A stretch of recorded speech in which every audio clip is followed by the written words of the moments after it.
Hey horror fans, welcome to another episode of Room 237 Presents Reslashed, the show where I take a classic horror film, modern day remake, compare them, see which one's better, and ultimately if the remake even deserved to be made. So my last two reviews was on the Stepfather films, so we have 1987's Stepfather, and we have 2009's Stepfather. Two films, both of which I had just seen for the first time just today. I did reviews on them. I remember when this came out, it didn't look interesting. I haven't heard any good things about it at all.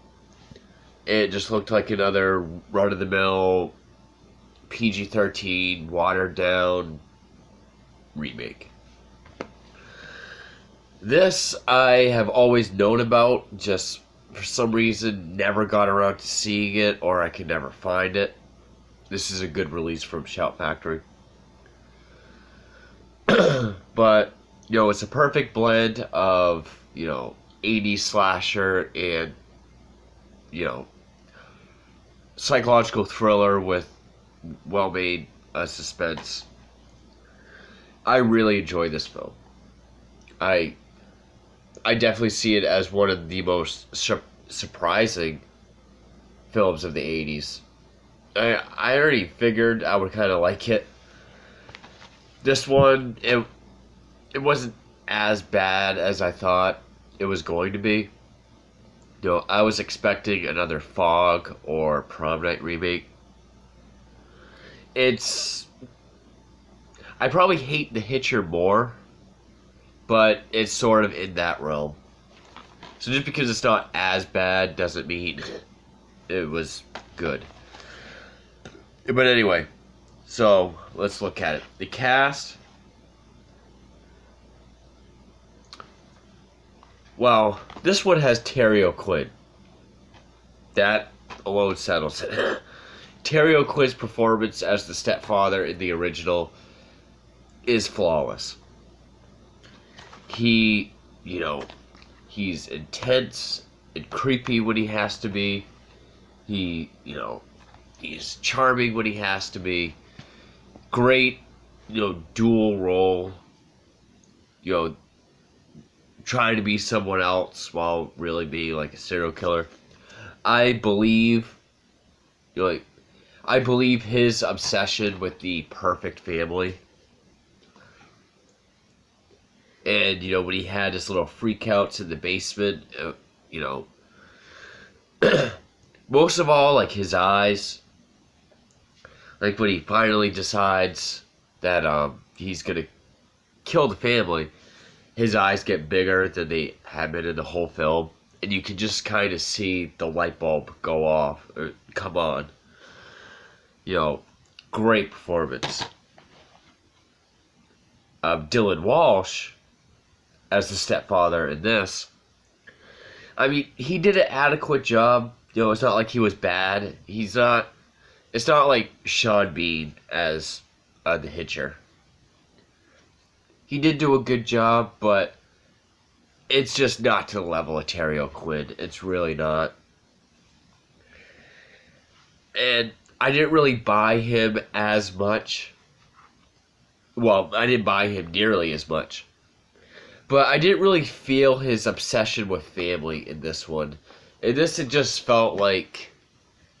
It felt more like a serial killer just trying to not get caught. That's what this one felt more like to me. I would say the supporting cast in this one was much better. The daughter, the wife, the daughter's counselor, the former brother-in-law of the stepfather from his previous family. I thought they all did a good job. This, I mean, everyone did all right at best. It was just another, let's fill it with pretty faces, because it's PG-13. Well, they do that in R-rated films too, but just like all the other ones like this, like all Amber Heard does is wear a bikini. All her scenes, she's in her bikini by the pool. The son, I guess, does all right. He did better than like a Tom Welling kind of teen actor.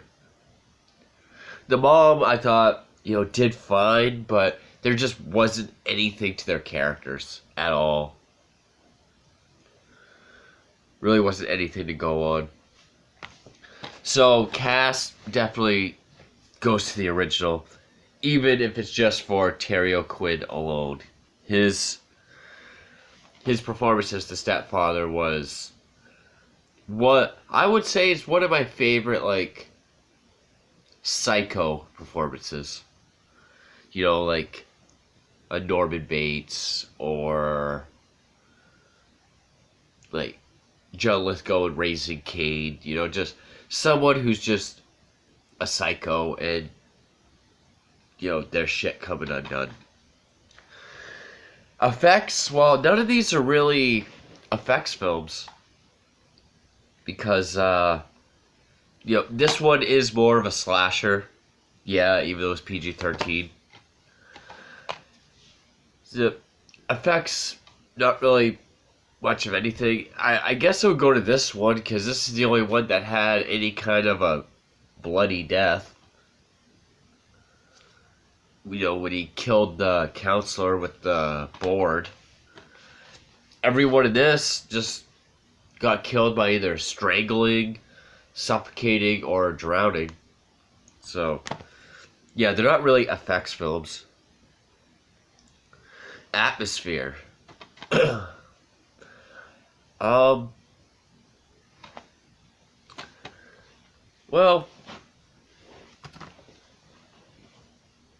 I would probably say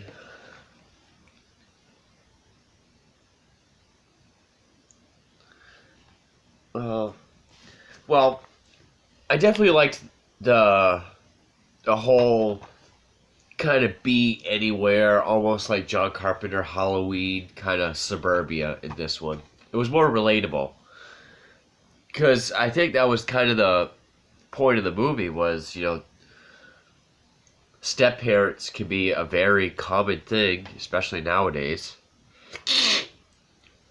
To put it in suburbia, maybe not everybody lives in suburbia, but it's way more common than living in the fucking OC kind of place like this.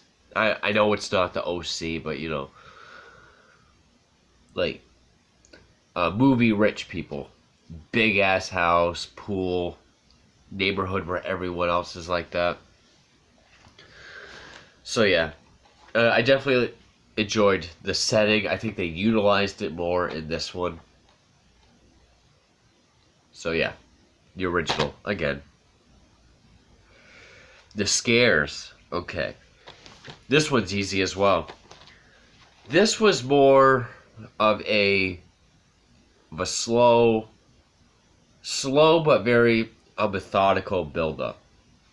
When something happened, it was eerie and creepy, but there wasn't really any jump scares, which I applauded. Like the opening when he's changing his appearance, to go from this to this. And there's like, it's like 80s horror movie music, but it's more pleasant as he's getting dressed and getting ready. Then he goes downstairs and we see the living room with, busted furniture and the bodies of his family and blood everywhere.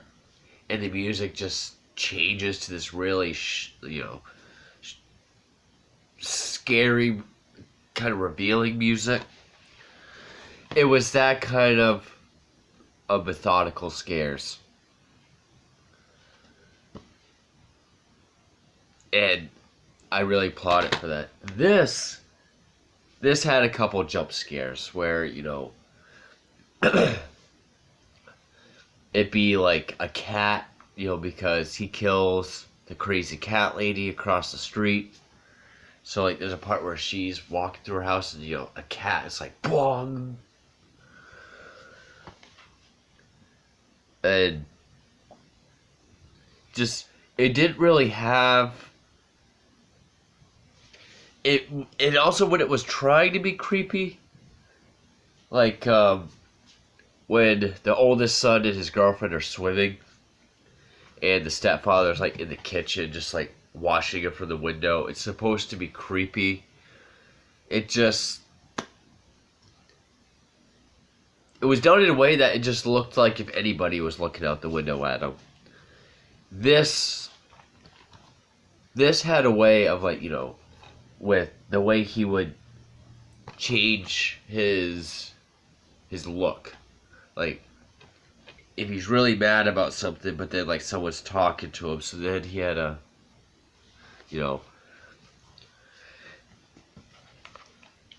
there really aren't like big, like Exorcist type scary movies. This one had more jump scares, absolutely, and I don't think it really earned them.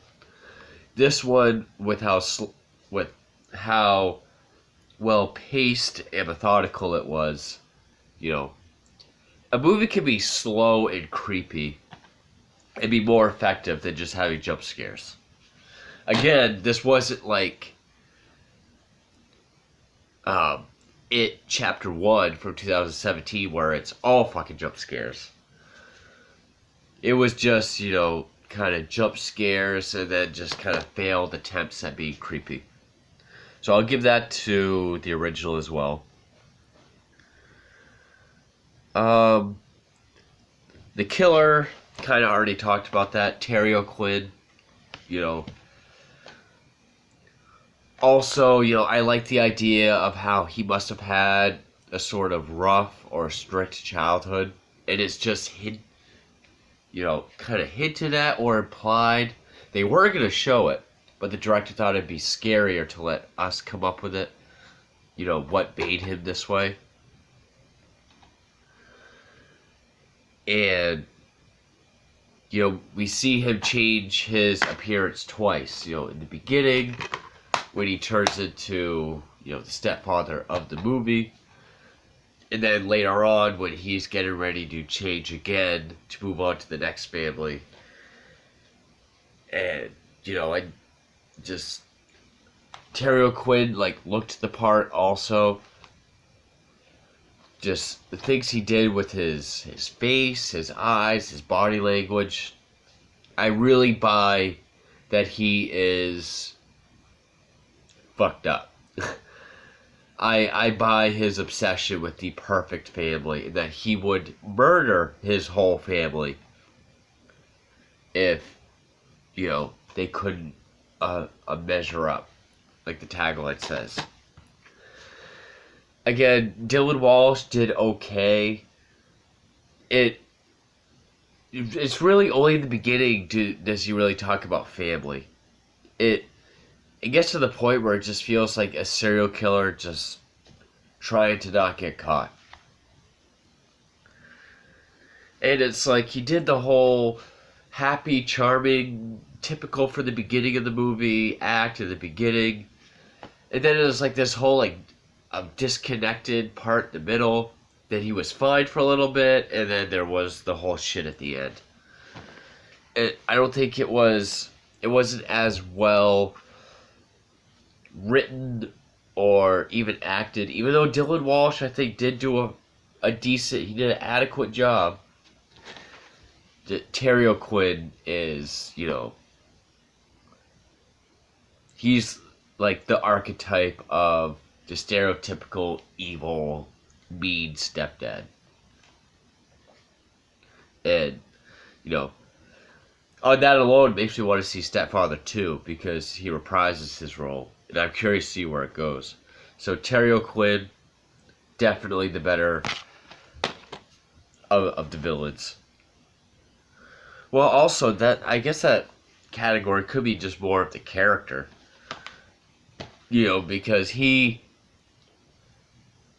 he's willing to kill anybody, no matter how close they are to the family. I mean, he kills the ex-husband, the father of the kids, his fiancées, because they're not married yet in this, sister, their aunt, and the lady across the street. He'll kill anybody to keep people off his radar or to keep himself off theirs. The only really thing this movie adds, like I said in my review, is how he pays for everything in cash, never credit or check.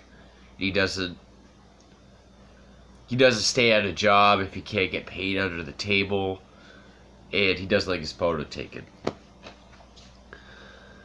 Which, I mean, even at the beginning of the film, they say, law enforcement say, like, whoever this guy is, he's smart.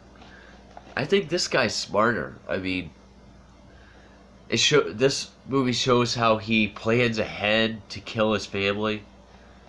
He, quits his job, but he acts like he's still there. He gets another job far away, gets himself set up there, and then he changes his whole appearance. I mean, he'll wear, like, if he's shaved, he'll wear, like, fake mustache, change the color of his contacts, he'll wear, like, a hairpiece or something, or take off a hairpiece.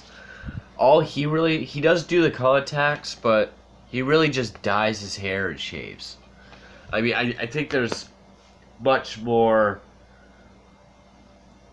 There's just more to this character as far as how he operates and how he transitions. And yeah. So, again, Terry O'Quinn. Score. Well, this movie didn't really have much of a score at all. At least not that I can remember. And yeah, even though the soundtrack is different than score, it did have the song The Funeral by Band of Horses. It was in kind of a weird spot. I don't know why it was there. And during the end credits, it had this terrible post-punk, I think it is, rendition of So Happy Together. This had a good score. It sounded like, like any other 80s horror movie soundtrack would sound. Sounded original. But, it had parts where it was pleasant. It had parts where you could tell it's supposed to be scary. It worked. Especially, like, the scene, like, the opening, which is probably my favorite part of the film, is the opening, because that really sets up what this movie's all about. Just how that music changes as soon as we, see him go, perfectly dressed, clean house. He just walks by a living room, dead, bloody family. So yeah, the score sounded better, it's more memorable, and was more effective in this. So, which one was better? Clearly this one. I actually really did enjoy this film. I thought it was very well made, well acted, great story. It was pretty realistic, which was another thing I could have added. This was done in like a realistic sense, like showing, if someone really was this smart. It's not Hannibal Lecter smart, it's just, if you take the time to think about it, you could probably be this smart. And, the scenarios seemed plausible. This was one of those movies where everything is fucking convenient. Like, oh, of course that's gonna happen, because, that needs to happen, so this can happen. So, yeah, that's just another thing.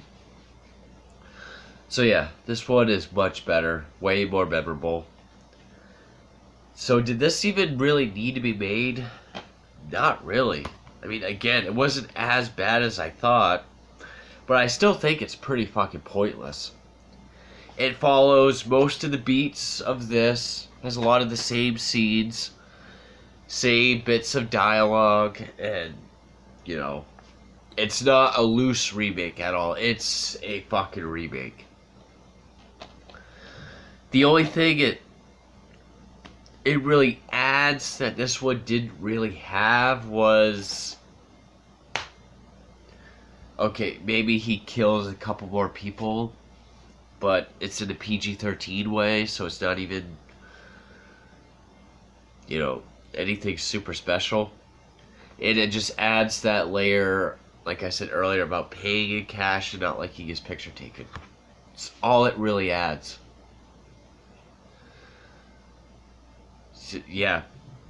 If this movie was never made, I think this movie, it would have affected this movie's popularity. It would have brought this one back out of something. It would have pulled it out of obscurity or whatever. This movie's always had good reviews. It might be a cult film. Might not be well known by all horror fans, but, every person I've heard of, when they see it, they do like it. Yeah, this added nothing. Even the stuff it tried to do to separate it, like making it a bigger family set somewhere else, it didn't really matter because it still just followed the same, like adding 2 more kids to the family. It doesn't really do anything where at the end, where the stepfather's now a killer trying to kill the family, they're not even in the house. They're at someone else's house. So it's still pretty much the same as this. So yeah, pretty pointless and forgettable. All you really need is this. I haven't seen the sequels yet. They're on YouTube, so I may check them out, and at least the second one, and review them. But yeah, forget the remake. All you need is this. This is a really well-made, entertaining movie, and Terry O'Quinn is great. So yeah, once again, just the original. Hope you enjoyed this episode of Reslashed, and thank you for watching.